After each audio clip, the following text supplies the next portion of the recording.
Son Ho Gong. Anyway, hello, my name is Rivas Miyoki. I'm a fan, and this is my segment called Skewed Review because I'm rarely criticizing anything in a coherent and professional way. I just like to talk about things I love. And today I wanted to talk about one of my favorite K-dramas in the end. Korean Odyssey is translated. I really don't know the original name. I read it, but I can't repeat it now.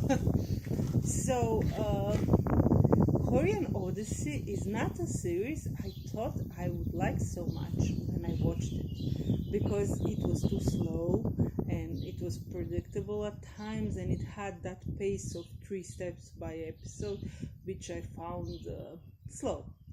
And it took me a while to watch it whole, because when a series is fast-paced, I can watch it in 2 days, 16 hours, what's that, nothing.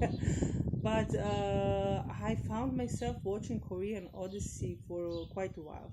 And even though Lee Sung-gi isn't my favorite actor, he has such an, I don't know, aura about him. It's interesting to watch him, because he said in an interview that this is his favorite role, the easiest to play, and I can see that. He just plays Son Agong so effortlessly. You can believe that he's a mischievous god that can do anything, and when he pouts, he will do anything. And I loved her too, and the end, I think, sold me this series so much, because as the series went towards the end, it became more bold than the series usually are. And spoilers ahead, if you're persuaded, go watch. If not, stay with me.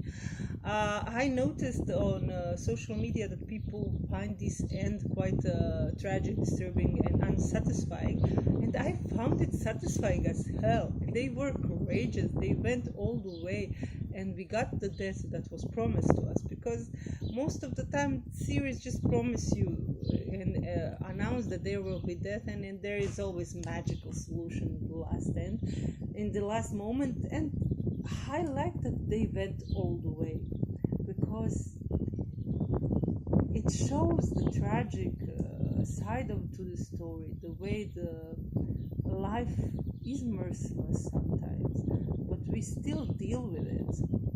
And I don't know, the way he just rode into the sunset to save her in the underground, it was marvelous, because in that world the underground is as real as our world, and it's believable that he will go there and find her. I loved it. But the thing I wanted to talk about from that series is the bracelet that he wears, the one that makes him love her. And I was like, as it lasted, it was like a perfect metaphor for love. It was like in this fantastical show with fantastical monsters and divine beings, and you have this bracelet that forces him to love her. And in some ways, it portrayed love better than most realistic stories, because it captured that unobtainable quality in love, is that you can't really truly explain to someone why you love someone. It's just like this happened, and suddenly that person is everything, and you can see that other people don't see that person like you see that person, but to you that person is just everything. The chemistry happens in your brain, and you just becomes like, from this you see it like, see this person like a normal person, and suddenly look at them, they're so wonderful, what is about them that I feel this way? And it's not something we can explain, it's just chemistry that happens. It's switched. Just 1 minute it's a normal person, and the next minute it's just like, oh, look at them, they're so cute, how can they be so cute? And I think that in Korean Odyssey is beautifully portrayed by him, who wears the bracelet, who that makes him love her and doesn't want to love her, but he can't help but love her. And I think that more often than not we feel that way.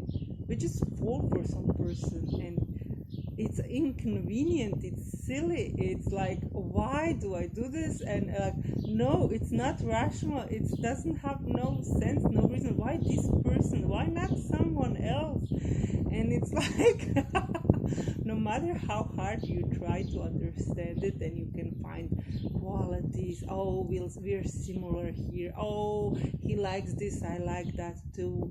But it's not about that. It's just like, I don't know why. It's just you. I have no idea why it's you.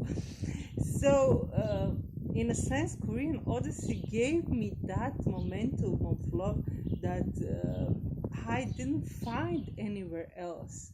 Because as the series progressed, most of the time it seems logical that they fell in love. You always find the reason why they love each other. And I do that too when I write romances. I always try to find a reason, a moment when they fell in love, how it makes sense for their characters to fall in love. But it doesn't happen that way. More often than not, it's just like, oh, you. Yes, you. I want you, not somebody else. And it's that moment of inexplicable something that carries us to do silly things and to try silly things and to stand on our heads and to try to impress the person we like. But that's the fun of love. If love would be rational, I don't know, you would have a list of characteristics and say, you would have the date where will be, are you this? Check, check, check. You're not that. Oh, pass, another one. And that's how we would date. And this way, we just like, let's see who you are, how are your habits, and will we kill each other if we live together? And I find that mad and fun, because why not? It's just like mixture of things, and you get this unpredictable mess. And sometimes it turns out that you fell in love with the wrong person, and that everything went to ruin, and you hurt and they hurt, and it's just like this awful thing. And who's to blame, and who was the villain? And more often than not, nobody was the villain. Those were just two people who fell in love and that were not compatible. Because when we fall in love, it's not about are you compatible with me. It's just, I want you, let's try. Let's go. And then you go, and it turns out when you're closed alone with that person for too long, you feel like you want to die. And it's the thing that we have personality that are so mixed, so different, and our needs are so different, and we often fall in love young and just go with it and have no idea who we are, let alone who the person next to us is. So it's no wonder that many relationships end up in conundrums and in terrible things and in fights and aggression and all sorts of things. But I think that we as a society are too attached to the idea that each and every relationship must last forever for it to be real or significant or important.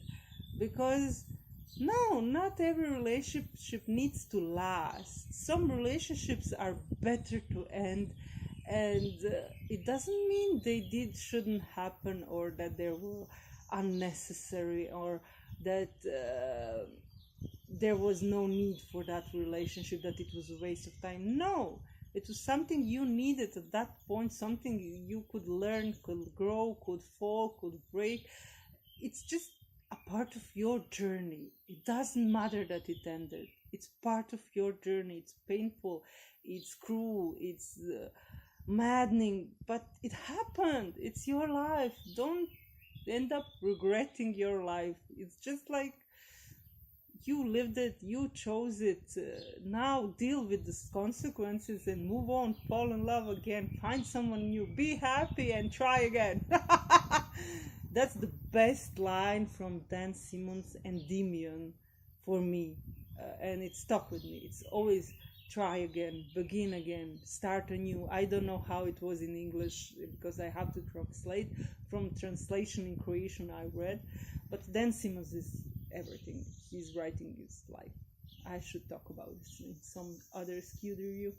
But this was about Sonagong and Korean Odyssey, and I loved the mythology, and just he played that monkey excellently, and their romance was everything, and she was so subdued and so cute and so, I don't know, I loved it. It's just recommendation like no other. Although I already spoke with my friends who also loves K-drama, and she didn't like it, but she recommended Master's Son, who is similar in some aspects, but I wasn't in love with Master's Son. The end was too spoilers for Master's Son. That's about a girl who sees ghosts, and when she touches this guy, she doesn't see them anymore. Anyway, go watch it because I will spoil it now. But the end for Master's Son is I wasn't satisfied, because it's one of those ends when the female character has to grow and become almost perfect. And I'm not for codependence and codependent romances, but the idea that you can just leave somebody for a year or two and then return, expect for them to wait for you and for you, of yourself to be better and almost perfect, is just like, nah. Life doesn't work that way. I would be perfect many times over till now if you could just go away for a year or two and return perfect. No, you will stay yourself, and life is about learning how to deal with yourself and not how to become someone else. That's my grievances. Maybe I just misinterpreted the show. It was good in other aspects, but I'm a sucker for the end. Anyway, that was my skewed review about Korean Odyssey and love, I guess. See you around, my lovely ones. Bye.